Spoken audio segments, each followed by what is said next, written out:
അസ്സലാമു അലൈക്കും വറഹ്മത്തുള്ളാഹി തആല വബറകാതുഹു. നമുക്കറിയാം, ഇന്ന് നമ്മുടെ സമൂഹത്തിൽ ഏറ്റവും കൂടുതൽ നമ്മൾ ഇൻ്റർനെറ്റ് കാലത്താണ് ജീവിക്കുന്നുള്ളത്. അതായത് ഇൻ്റർനെറ്റിലൂടെയാണ്, സോഷ്യൽ മീഡിയയിലാണ് കൂടുതൽ നമ്മുടെ ജീവിതം. അതായത് ഇന്നത്തെ കാലത്ത് കുട്ടികളാണെങ്കിലും മുതിർന്നവരാണെങ്കിലും നമ്മൾ എന്ത് ചെയ്താലും അപ്പം തന്നെ നമ്മൾ സ്റ്റാറ്റസ് ചെയ്യും, അല്ലെങ്കിൽ ഫോട്ടോ എടുത്ത് ഏതെങ്കിലും അപ്ലോഡ് ചെയ്യും. അങ്ങനെയുള്ളൊരു കാലഘട്ടമാണ്. കാരണം നമുക്ക് ഇന്ന് അതില്ലാണ്ട് ജീവിക്കാൻ പറ്റാത്തൊരു സാഹചര്യമാണ്. ഇനി എനിക്കിതിന് പറയാനുള്ളത്, എൻ്റെ വിഷയത്തെ സംബന്ധിച്ചിടത്തോളം ഇതിൻ്റെ സുരക്ഷാ പ്രശ്നങ്ങളെ കുറിച്ചിട്ട്. നമുക്കറിയാം, ഇന്ന് നമ്മൾ സപ്പോസ് എക്സാമ്പിൾ നിങ്ങൾക്ക് അനുഭവം ഉണ്ടാവും, നമ്മൾ എന്തെങ്കിലും ഒരു പ്രോഡക്റ്റിനെ കുറിച്ചിട്ട് നമ്മളെ ഫോൺ എടുത്ത് സംസാരിച്ചാൽ മതി. നമ്മൾ സെർച്ച് ചെയ്യേണ്ട, ഒന്നും ചെയ്യേണ്ട, ജസ്റ്റ് അത് കേട്ട് കഴിഞ്ഞാൽ പിന്നെ നമുക്ക് വരുന്ന കംപ്ലീറ്റ് അതിനെ കുറിച്ചായിരിക്കും. കാരണം അത്രത്തോളം അഡ്വാൻസ്ഡ് ആണ് ഇന്നത്തെ ഇന്റർനെറ്റ് കാലഘട്ടം. സോ ഇതിൻ്റെ ഇനി സേഫ്റ്റി ഫീച്ചേഴ്സ് എന്ന് പറയാം. നമ്മൾ ആലോചിച്ചാൽ മതി, നമ്മൾ ചെയ്യുന്ന ഓരോ ഫോട്ടോസും കാര്യങ്ങളും അപ്ലോഡ് ചെയ്യുമ്പോൾ ഇത് സേഫ് ആണെന്ന് നമ്മൾ എപ്പോഴെങ്കിലും ചിന്തിക്കാറുണ്ട്. പ്രത്യേകിച്ച് നമ്മളെ പെൺമക്കളുടെ കാര്യത്തിൽ നമ്മൾ ഉമ്മമാർ പെൺമക്കൾ പല ഫോട്ടോസ് അപ്ലോഡ് ചെയ്യാറുണ്ട്. ഇന്ന് മോർഫിങ്ങുകളുടെ കാലഘട്ടമാണ്. തല മാറ്റി ശരീരം മാറ്റുക, ശരീരം മാറ്റി തല വെക്കുക, അങ്ങനെ കാലഘട്ടമാണ്. സോ ഇതിൻ്റെ കുറിച്ചിട്ടുള്ള കൂടുതലായിട്ടുള്ള കാര്യങ്ങളോ നമുക്ക് അറിയാത്തതുകൊണ്ടാണ് നമ്മൾ ഇത്രയും എളുപ്പമായിട്ട് ഇങ്ങനെയുള്ള കാര്യങ്ങൾ ചെയ്തു കൊടുക്കുന്നത്.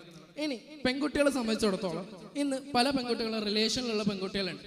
ഇവർ ഏറ്റവും കൂടുതൽ ചെയ്യുന്നത് വെച്ച് കഴിഞ്ഞാൽ, സ്വാഭാവികമായിട്ടും അവരുടെ പ്രായത്തിൻ്റെ കാര്യത്തിൽ ഇവർ കുറച്ച് കാര്യങ്ങൾ സംസാരിച്ച ശേഷം പല രീതിയിലുള്ള അശ്ലീല ചിത്രങ്ങൾ അങ്ങോട്ടും ഇങ്ങോട്ടും ഷെയർ ചെയ്യും. ഇതിൻ്റെ പ്രശ്നങ്ങൾ അറിയാത്തതുകൊണ്ടാണ്. അയക്കുന്ന സമയത്ത് എൻ്റെ ചെറുക്കനല്ലേ, എൻ്റെ ചെക്കനല്ലേ എന്നുള്ള രീതിയിൽ അയച്ചു കൊടുക്കും. പിന്നീട് ഇനി ഈ പറയുന്ന വ്യക്തി അത് ഷെയർ ചെയ്തില്ലെങ്കിൽ പോലും അതെങ്ങനെയെങ്കിലും ലീക്ക് ചെയ്ത് കഴിഞ്ഞാൽ ഇവർ ജീവിതം പോയി. സോ ഇതുപോലുള്ള സംഭവങ്ങളാണ് നമ്മുടെ നാട്ടിൽ നിന്ന് മൊത്തം നടക്കുന്നത്. ഇതിനെക്കുറിച്ചിട്ട് അറിയില്ല, ഇതിനെക്കുറിച്ച് ചർച്ചയില്ല. ഇതിൻ്റെ കാരണത്തിൽ പല പെൺകുട്ടികൾ സൂയിസൈഡ് ചെയ്യുന്നതും ഇങ്ങനെ പല കാര്യങ്ങളും നമ്മുടെ നാട്ടിൽ നടക്കുന്നുണ്ട്. സോ നമ്മൾക്കിത് ചെയ്യാൻ പറ്റുന്ന വെച്ച് കഴിഞ്ഞാൽ ഇതിനുള്ള കുറിച്ചുള്ള ബോധവൽക്കരണ ക്ലാസ്സുകൾ കൊടുക്കുക. കാരണം ഇതിനെക്കുറിച്ച് അറിയാത്തതുകൊണ്ടാണ് അവരിങ്ങനെ കാര്യങ്ങൾ ചെയ്യുന്നത്. എൻ്റെ അടുത്ത് സ്വാഭാവികമായിട്ട് പല കുട്ടികൾ, ഇപ്പോൾ ഞാൻ വർക്ക് ചെയ്യുന്നുള്ളത് ഞങ്ങളൊരു കോളേജ് ഉണ്ട്, അവിടെ പാരാമെഡിക്കൽ കോഴ്സാണ്.